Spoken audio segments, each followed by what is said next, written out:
Hello दोस्तों, welcome to one and all. Today I'm going to teach a new topic among this spoken. In my previous video, I taught you about how to greet someone. And today I'm teaching you the emphatic sentence that will be very helpful in English spoken. Let's begin today's topic. Let's start guys. Emphatic sentence का मतलब होता है किसी वाक्य को जोर से बोलना, बलपूर्वक बोलना या जो बोलना अति आवश्यक है, ठीक है ना, जोर देने के लिए काम में आ रहा है या उस वाक्य को बल देने के लिए या फिर वो करना अति आवश्यक के अनिवार्यता को दर्शाने के लिए ये काम में आता है। ये जो सेंटेंस बनते हैं वो डमी ऑपरेटर के कारण बनते हैं। डमी ऑपरेटर क्या होते हैं? Dummy operator is a kind of helping verb that is used in negative interrogative sentences, but here it cannot be used in negative interrogative. It is used only in the emphatic sentence. So dummy operator कौन सी है? तो do, does और did, ये तीन ऐसी verb है जिसका काम emphatic sentence को बनाने में किया जाएगा। प्यारे दोस्तों, ये तीन किस तरह से बनाएगी और कौन कौन से इसके केसेस है? Let's study here. There are 4 cases. First, I focus on the first case is about present simple tense. हम सभी जानते हैं कि प्रेजेंट सिंपल टेंस का मतलब होता है वाक्य के अंत में ता ते ती दिया हुआ है और उसका फॉर्मूला जो है जनरली सब्जेक्ट प्लस वर्ब की फर्स्ट फॉर्म ऑब्लिक वर्ब की फर्स्ट फॉर्म प्लस एस और यस और ऑब्जेक्ट। हम सब जानते हैं कि वर्ब की फर्स्ट फॉर्म का प्रयोग प्लूरल के साथ होता है, आई थी यू और दे के साथ, और फर्स्ट फॉर्म में एस और ये जो लगता है वो सिंगुलर के साथ, ही शी इट और सिंगुलर के साथ किया जाता है। तो यहां पर जैसे मैंने हिंदी में लिखता हूं वाक्य मैं जाता हूं, सिंपल बात है मैं जाता हूं। अब इसको अपन इंग्लिश में बनाएंगे तो आई गो लिखेंगे, ठीक है ना। लेकिन मुझे इसी वाक्य को मैं यहां जोर से बोलना है, बलपूर्वक कहना है मुझे जाना ही है, मुझे जाना ही है। तो यहां ही है का मतलब ये कह रहा है फोर्सली। तब यहां पर क्या फॉर्मूला बनेगा? ये फॉर्मूला बन जाएगा subject plus do upon does plus verb की फर्स्ट फॉर्म प्लस ऑब्जेक्ट, मतलब शॉर्ट फॉर्मूला यहां पर बन जाएगा do upon does plus verb की फर्स्ट फॉर्म। और हम सभी जानते हैं कि डू का प्रयोग प्लूरल के साथ होता है, आई वी यू और दे के साथ डू का प्रयोग होता है और ही शी इट और सिंगुलर के साथ डज का प्रयोग होता है। तो मुझे शब्द यहाँ आई के लिए है और यहाँ जाना ही है, तो आई डू गो, मुझे जाना ही है।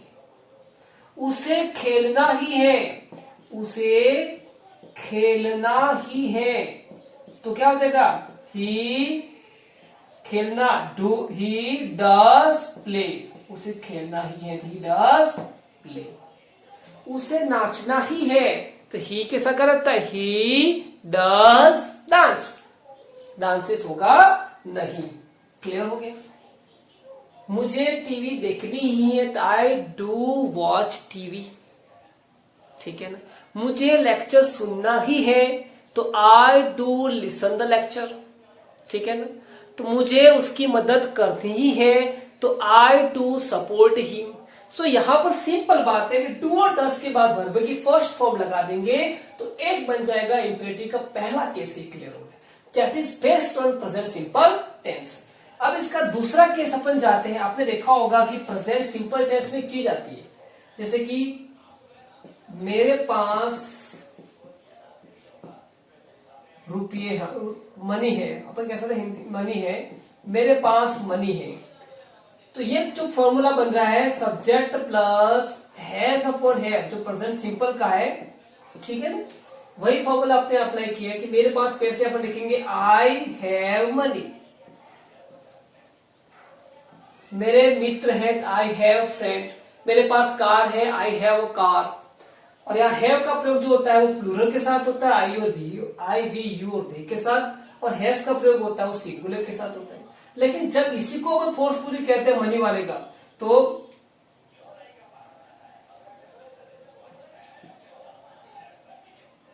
मेरे पास मनी ही है, मेरे पास मनी ही है, तो आई डू हैव मनी। अपन कह सकते हैं मेरे पास कई मित्र हैं, मित्र ही है, आई डू हैव फ्रेंड्स, ठीक है ना। मेरे पास कार है तो I do have car. Do have का मतलब मैं कार रखता ही हूं, ठीक है ना। मैं पैसे रखता ही हूं, मेरे पास पैसे ही है, या मैं पैसे रखता ही हूं, रखता ही हूं।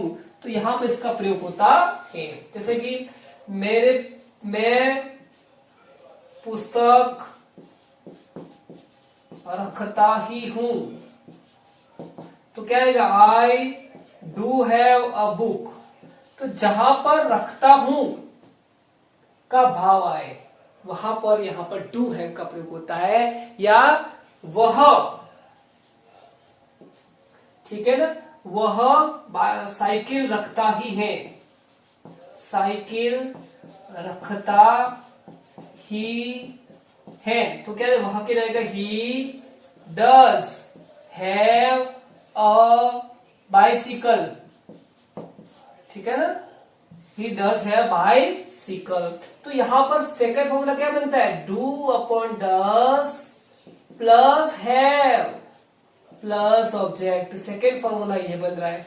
फर्स्ट फॉर्मूला बना था do upon does plus V1, और सेकेंड फॉर्मूला बन गया ये, सेकेंड केस बन गया ये। इसका मतलब होता है रखता ही हूं, या मेरे पास ही है, रखने के अर्थ में ये भाव आते तभी आते हैं। तीसरा केस क्या कहता है, जैसे कि पास्ट सिंपल का केस है, जैसे कि मैं बाजार गया, तो फर्म के second form plus subject, verb second form object. इसको बोलेंगे जैसे मैं बाजार गया या मैं गया, ठीक है, तो बोलेंगे आई गो, ठीक है। इसी वाक्य को घुमा के बोला कि मुझे जाना ही था, तो मुझे जाना ही था, जाना ही था, तो मुझे जाना ही था, तो अपन कह सकते हैं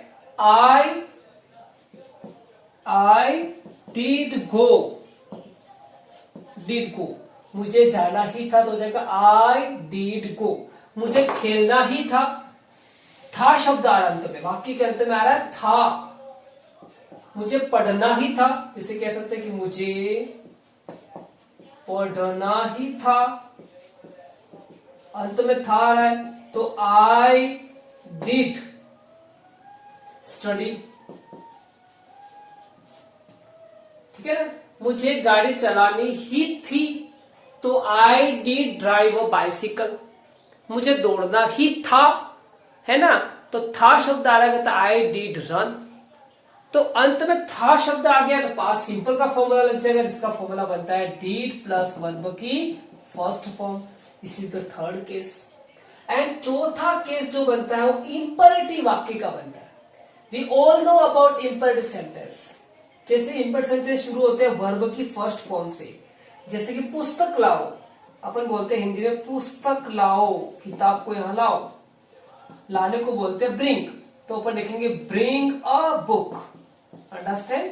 तो ये बन गया इंपरेटिव।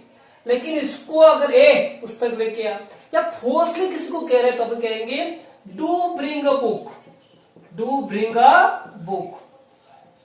तो क्लियर हुआ, डू का प्रयोग फ्रंट में आ गया, ठीक है ना। Do help the needy people, do help मदद करना इंपरेटिव वाक्य है, और help is a verb. Do help, to help क्या हो गया, imperative sentence. Do play here, do play यहां इंपरेटिव, यहां खेलो, फोर्सली करें, यही खेलो। डू हेल्प योर मदर, मम्मी की मदद करो, मतलब फोर्सली आप उसको कह रहे हैं। और इंपरेटिव ऐसे क्योंकि मेन की वर्ब की फर्स्ट फॉर्म से शुरू होते हैं, ठीक है ना। तो यहां पर जब भी ध्यान रखना है कि जब भी को वाक्य डू डज डिड से शुरू हो रहा है और इसके बाद वर्ब की फर्स्ट फॉर्म आ रही है, तो that is a एम्फैटिक sentence, and that's very important in spoken. I do teach you regularly, मुझे आपको पढ़ाना ही है। आई डू हैव नॉलेज, मेरे पास का नॉलेज है, ठीक है ना। I do have many friends, मैं बहुत से मित्र रखता हूं, मेरे पास बहुत सारा पैसा था। I did have much money, ठीक है ना। तो यहां पर ये चीज आपको बहुत अच्छी तरह काम आई होगी मेरे हिसाब से, कि जब भी आप फॉर्मूला नंबर आपको मैं चारों चार बता दी। पहला फॉर्मूला बता रहा है कि do upon does plus verb की फर्स्ट फॉर्म, यहां पर क्या है, ना ही है, खेलना ही है, पढ़ना ही है, कूदना ही है, पढ़ना ही है, दौड़ना ही है, चलाना ही है, डिस्टर्ब करना ही है, ऐसे वाक्य जब भी आएंगे तब ये फॉर्मूला लग जाएगा प्रेजेंट सिंपल टेंस के अकॉर्डिंग। रखना ही है, अंत में क्या है, रखना ही है, ऐसा शब्द आ गया तो आ जाएगा do upon does plus have, ठीक है, रखना ही है। और रखना ही था ऐसा आ गया तो क्या आएगा, डिड प्लस हैव आ जाएगा। और अगली तीसरी स्टेज क्या आ जाती है, पास्ट सिंपल टेंस की डिड प्लस वर्ब की फर्स्ट फॉर्म, ठीक है ना। था शब्द में ही था, खेलना ही था तो आई डिड प्ले, तोड़ना ही था आई डिड रन, नाचना ही था आई डिड डांस, पढ़ाना ही था आई डिड टीच, सुनना ही था आई डिड लिसन, उसे सुनना ही था ही डिड लिसन। सो यहाँ सिंपल बात है, डिड का प्रयोग हो गया। और चौथा प्रयोग होता है इंपरेटिव वाक्य, जिसमें डू प्लस वर्ब की first form, do right, to play, to watch, to run, to listen. This type of words are used in imperfect sentence. I hope you all will try to use this type of imperfect sentence in your video, in your talking, in using in conversation, and it will be helpful to all of you. Thank you so much to one and all for watching me carefully. I hope it will be very helpful to all of you. Next video I will bring with a very new and energetic way here, and it's thank you so much once again. Thank you.